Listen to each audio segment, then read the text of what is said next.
That's the kind of young people that are going to lead the way.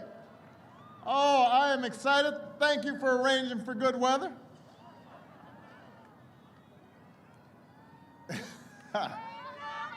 It is good to be back. I've got one word for you, Atlanta. Tomorrow.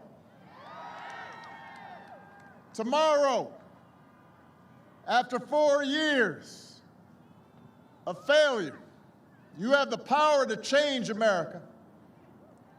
Tomorrow you can put an end to the politics that tries to divide a nation just to win an election, that tries to stoke conspiracy theories and fear at a time when we need competence and we need hope. Tomorrow is the most important election of our lifetimes, and you can deliver the change that we need. But you're going to have to vote. If you haven't dropped off your ballot yet, please do not wait any longer. If you voted already, help your friends and family find their polling places at iwillvote.com. Help them make a plan to vote tomorrow, because this election is going to take every single one of us. And right here in Georgia, you've got an even bigger power to deliver the change that we need. You can be a state that sends Joe Biden and Kamala Harris to the White House. I got a chance to campaign with Joe over the weekend, and it felt like the old days. For 8 years, he was the last one in the room whenever I faced a big decision. He made me a better president, and he's got the character and the experience to make us a better country. And he and Kamala are going to be in the fight, not for themselves, but for every single one of us. But if they are going to deliver the change we need, getting this pandemic under control, restarting our economy, protecting our health care, protecting our planet, reforming our criminal justice system, giving every young person an equal chance, then they're also going to need a Senate that actually cares about those things. So, Georgia, not only can you put Joe and Kamala over the top, but you can be the state that gives us all a better chance, because you've also sent John Ossoff and Reverend Raphael Warnock to the United States Senate.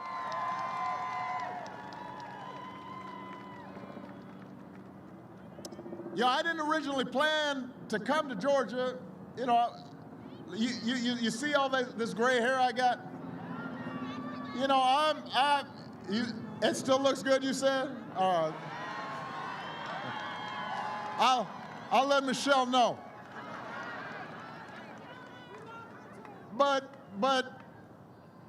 the reason I'm here, look, I thought after my last campaign in 2012, I thought, all right, you know, I'll campaign in 16, and then I'll just kind of go off and, you know, write my book and work on my golf game and spend a little more time with my wife.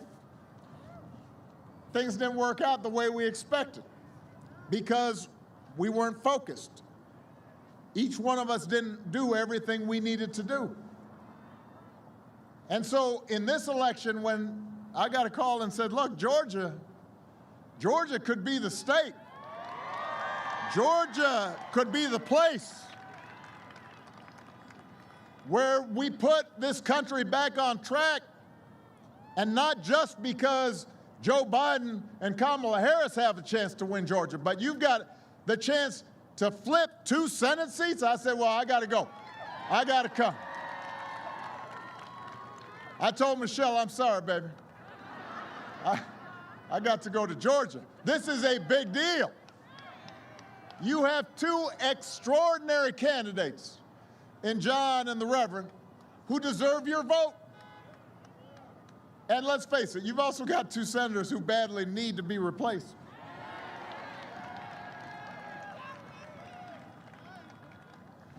Look, I served in the Senate.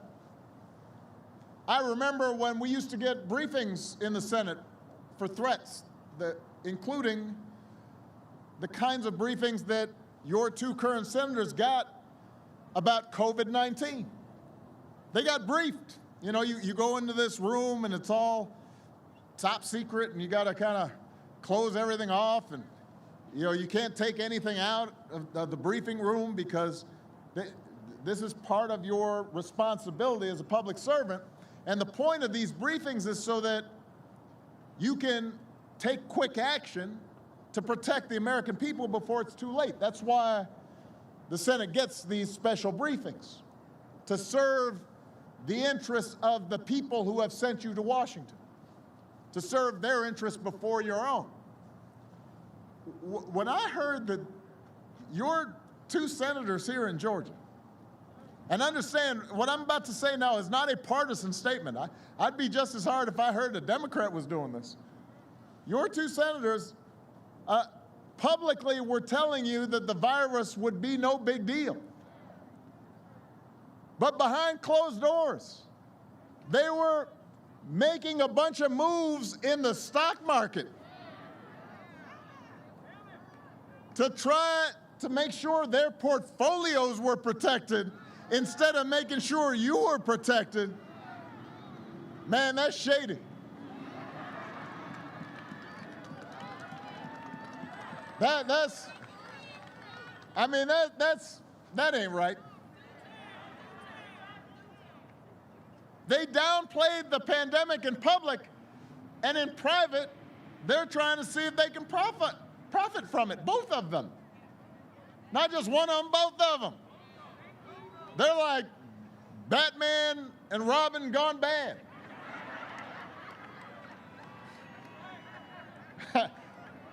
It's like the dynamic duo of doing wrong. I don't know what they were thinking, but Georgia, I promise you, Georgia was definitely not on their mind.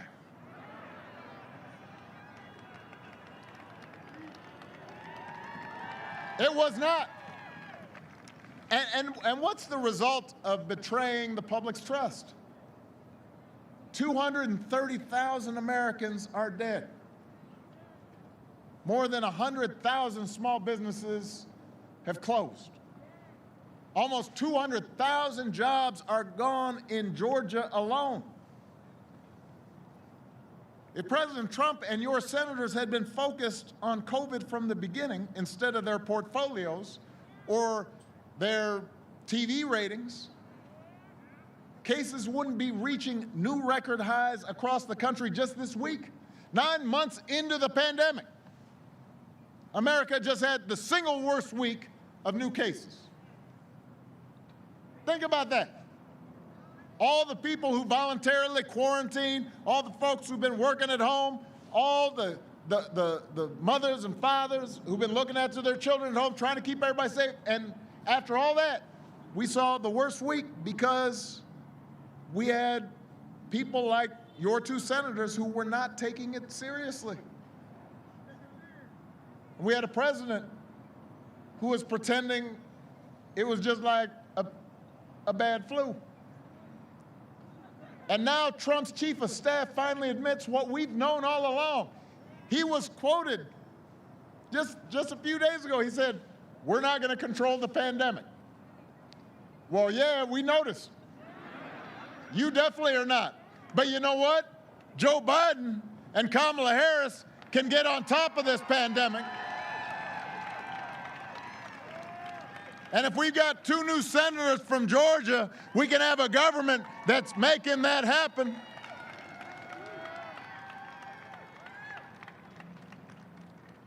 What's Trump's closing argument right now? You know,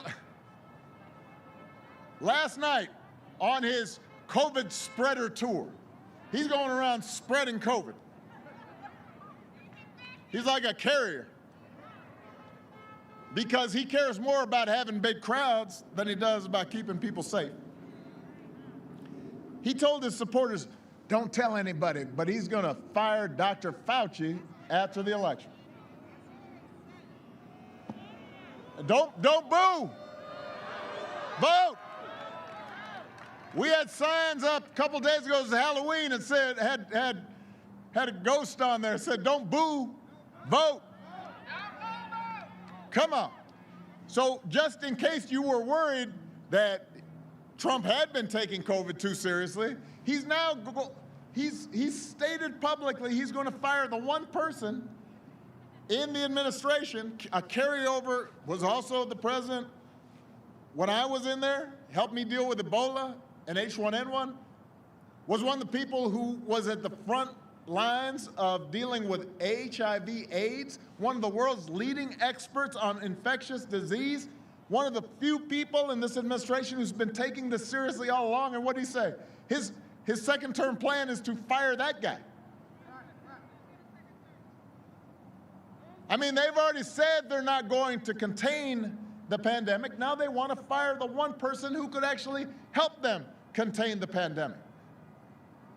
So, Georgia, if you think they've done a bad job at managing COVID so far, basically what they're telling you now is you ain't seen nothing yet.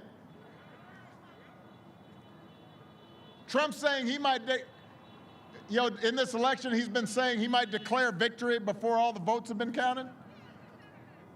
Well, that's just what he did on this virus. And how'd that turn out?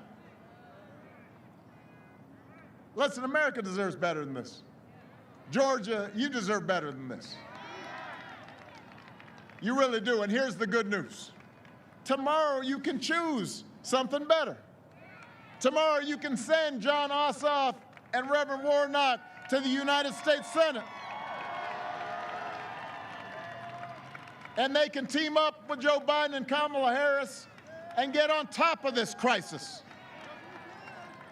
Yes, we can. Look,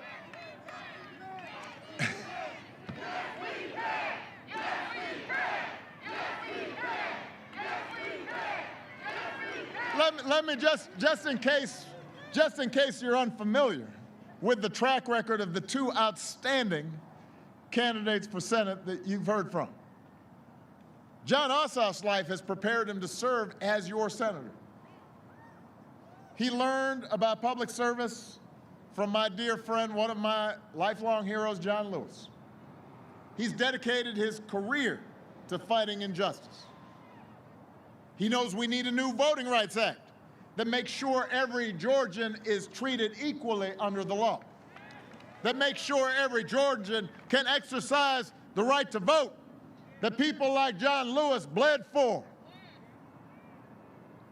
John Ossoff runs a company that investigates crime and corruption around the world, which sounds like something we could use in Washington right now. That's like kryptonite to Donald Trump and those corporate lobbyists that he's all put in his cabinet. It's like water on the Wicked Witch.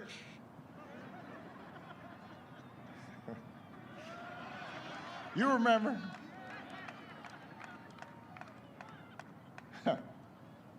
John's wife, Alicia, is a doctor.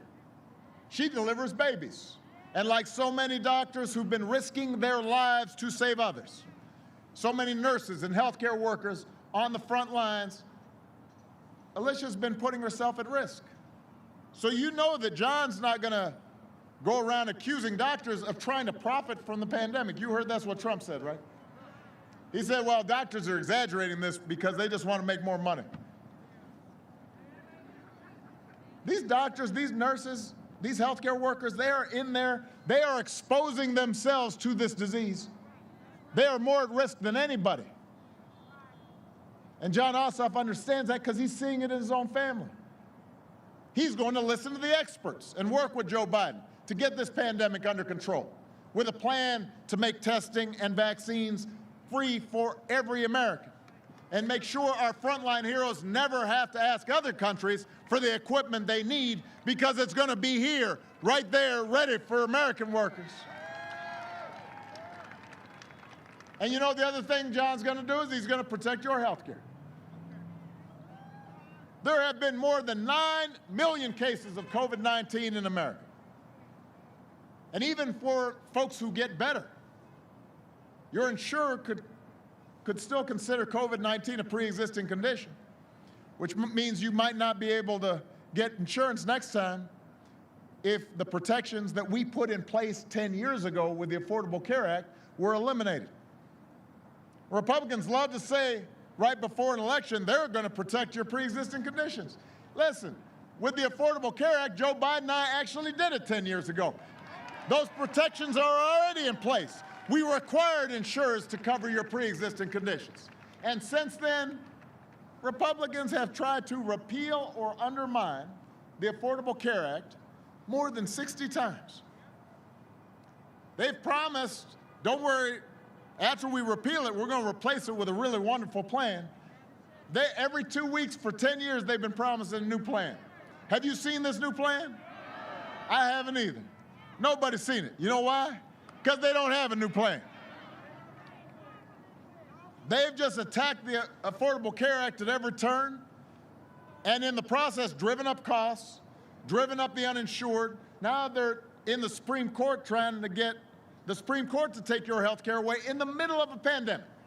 Why would you do that? Just to spite me. Why in the middle of a pandemic would you offer nothing but empty promises and try to kick people off their health care? Georgia, something got to go. It's either your senators or your health care. If I were you, I'd choose your health care. Get rid of the senators who are trying to take it away. You know your senators aren't going to stand up to protect it. They love to talk tough like President Trump. But one of the things they have in common with him is when you start calling them out, they cut and run. You saw President Trump, he's in the middle of a 60 Minutes interview. He just walked out. It's too tough. He quit in the middle of an interview. Somebody's asking him, well, what are you going to do in your second term? Oh, that's too tough. I'm leaving. And then you saw it again last week when John Ossoff called out Senator Perdue on health care in their debate.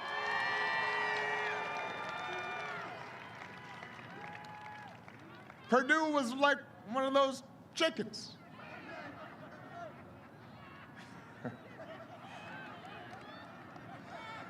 I would have felt bad for the guy if he hadn't voted 4 times to take away your pre-existing conditions protections. 4 times he voted against it. They were supposed to have another debate last night. Perdue chickened out, pulled out. The scariest Halloween costume he saw this year was John Ossoff in a debate.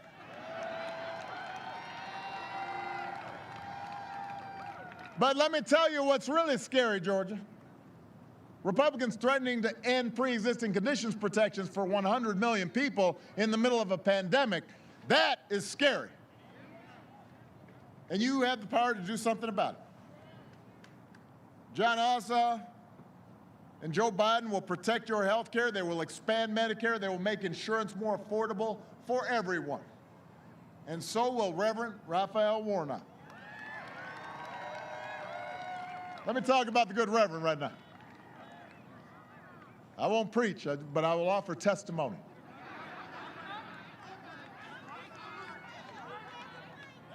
This is a man who preaches at Ebenezer Baptist Church in the pulpit of its great pastor, Dr. King.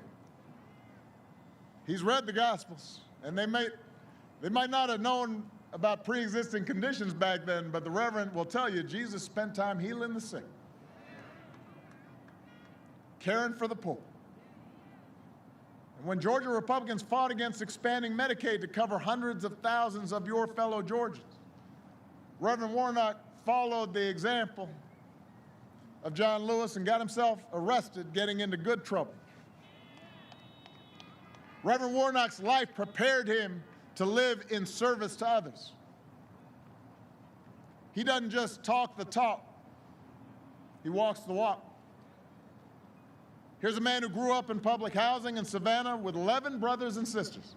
That's a lot of brothers and sisters. That taught him a little bit about working together, about looking out for others, about sharing. His mom spent her summers as a young woman picking cotton and tobacco. His dad was a veteran and a small businessman who preached on Sundays, so he knows about the power of opportunity and the God-given right to dignity and decent wages for working people. Reverend Warnock earned his degree at Morehouse, a Morehouse man. But he did it with the help of Pell Grants and student loans, so you know he's going to fight for every single young person who dreams of a college education but doesn't know how he or she's going to pay for next semester's classes. He's been there. Last time I saw Reverend in person was at Ebenezer Baptist Church for the memorial service for John Lewis. And he possesses the moral courage John did to question right and wrong and call things for what they are. And he's got the moral clarity to shine a spotlight on injustice and make the powers that be uncomfortable. And we need some folks who will shake things up a little bit. And he's going to lead us in Washington to overcome our own complacency and our own fears and our own prejudices to become better, truer versions of ourselves. That's who he is. And that's who we all need to be. Look, we got 1 day left. I've been making a lot of arguments out there.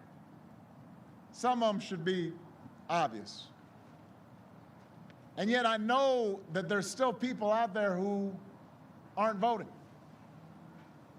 So I want to talk to you right now, the people of Georgia right now who've decided not to vote. Maybe you don't like who's in the White House right now, but you just lost faith in government. You're frustrated. You don't think government makes a difference. Maybe you're troubled by what the two current senators in Georgia have done, but you're not really confident or certain about how much of a difference it'll make in your lives. And I understand that. Government's not perfect. Government doesn't solve every problem. We've got a long legacy in this country of hardship and prejudice and people who are powerful and rich taking advantage of folks who aren't. And we have a history right here in Georgia that John Lewis fought and others fought. And sometimes I can get down. Michelle can get down. Sometimes we're at a dinner table, we're just like, Lord, why are we still fighting some of these battles? I thought we settled some of these arguments. I thought we had turned a corner. Why are we still hearing people praise folks who think that the color of your skin determines your status? Why are we still acting as if women shouldn't be treated the same as men and paid the same for doing the same work? Why are we having these old arguments? I thought these were done. It can be discouraging sometimes. And you drive through some neighborhoods in Atlanta or Chicago or Washington, D.C., or you go out in some rural areas in some small towns and you think, you know what? Folks are still having a hard time and some of the things that should have been fixed haven't been fixed, and you get discouraged. I get it. Even as President of the United States, there were times where I thought, man, I thought I could get this done or that done, and somehow the special interests and the lobbyists and others are blocking it and making it hard, and you get frustrated. I get it. But you know what? Whenever I get in one of those moods, I just remind myself that when we work together, when we put in a little bit of effort, things may not get perfect, but they do get better. When John Lewis started marching across that bridge, it didn't eliminate racism and bigotry in America, but it started something that got the Voting Rights Act passed. And it made things better. I didn't get everything done that I wanted to get done when I was president, but I could say when I look back at the end of 8 years, you know what? The country is better off now than it was when I took office.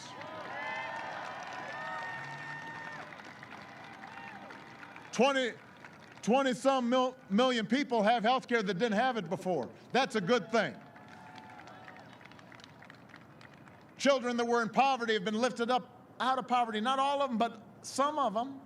That's a good thing.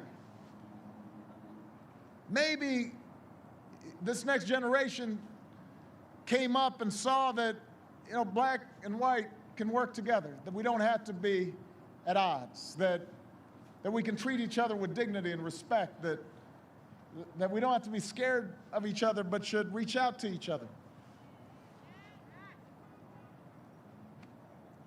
A president by himself can't solve every challenge in the economy.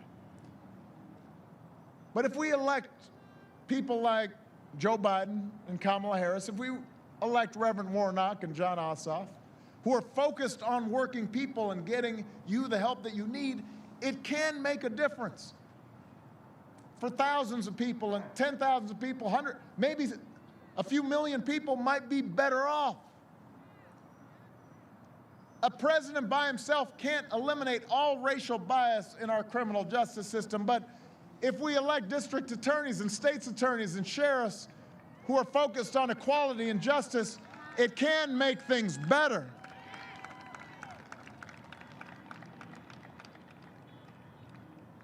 John understood this. Dr. King understood this. Abraham Lincoln understood it. George Washington understood it.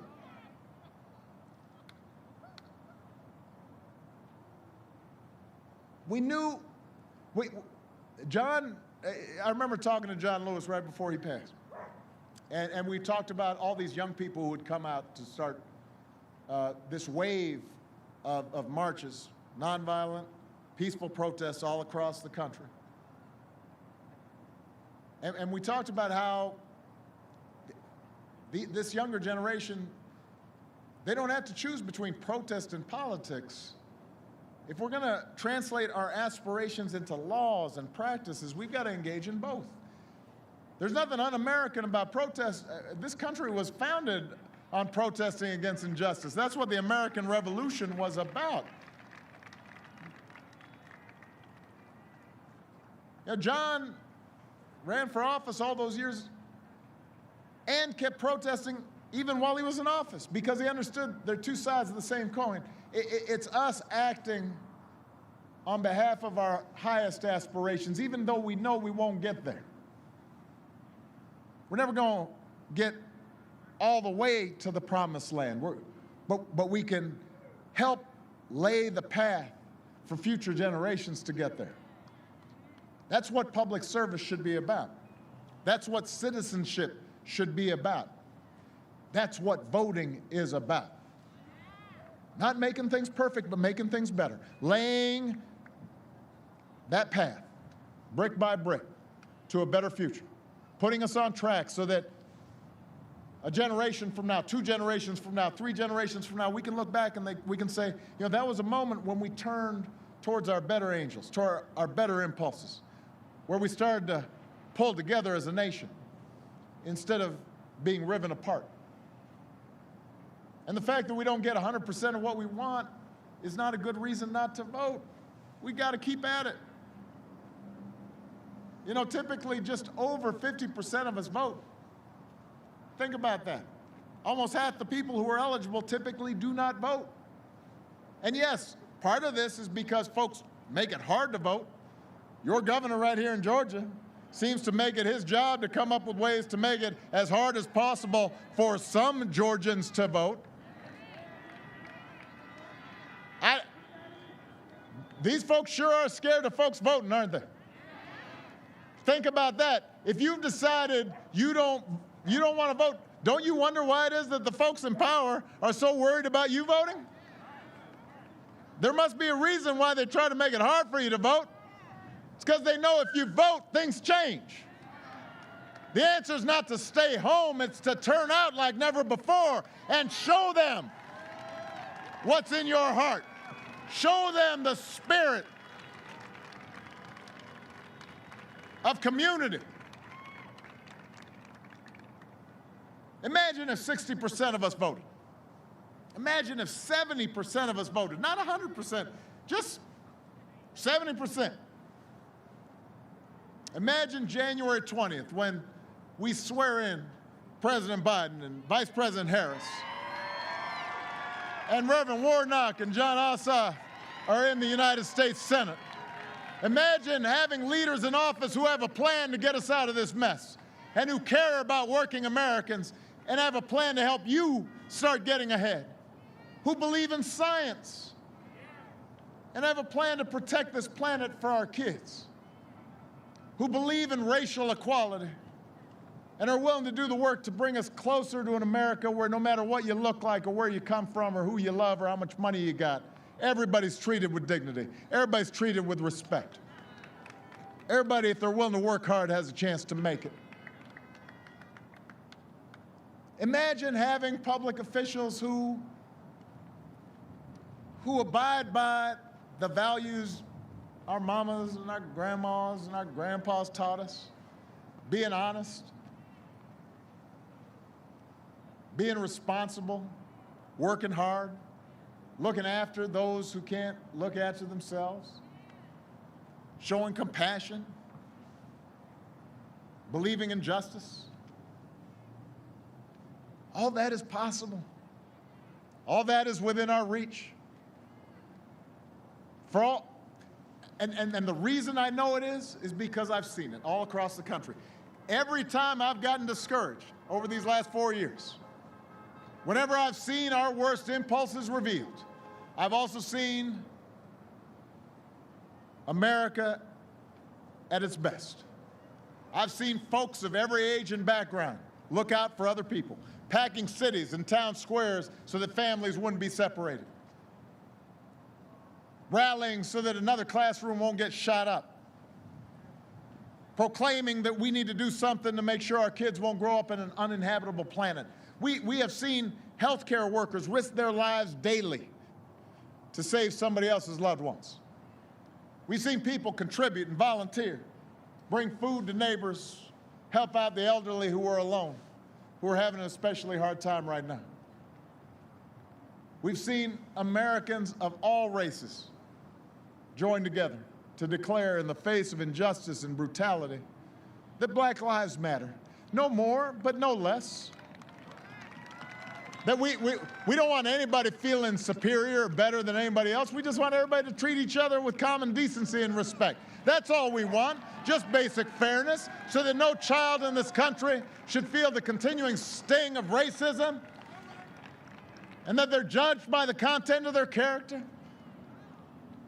We've seen people march all across this country. You've seen towns where there are barely any black folks, and they still got folks marching with signs up because they believe that we can be better. Georgia, America's a good and decent place. We've just seen so much noise and so much nonsense and distraction. And we've seen media companies and politicians make a business of making us hate each other because it drives clicks and drives eyeballs. And so sometimes it's hard to remember. But I'm asking you to remember what this country can be. Georgia's a better place than it used to be.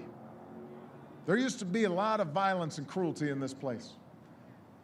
And it's a better place because some folks went out there and made sacrifices, black and white.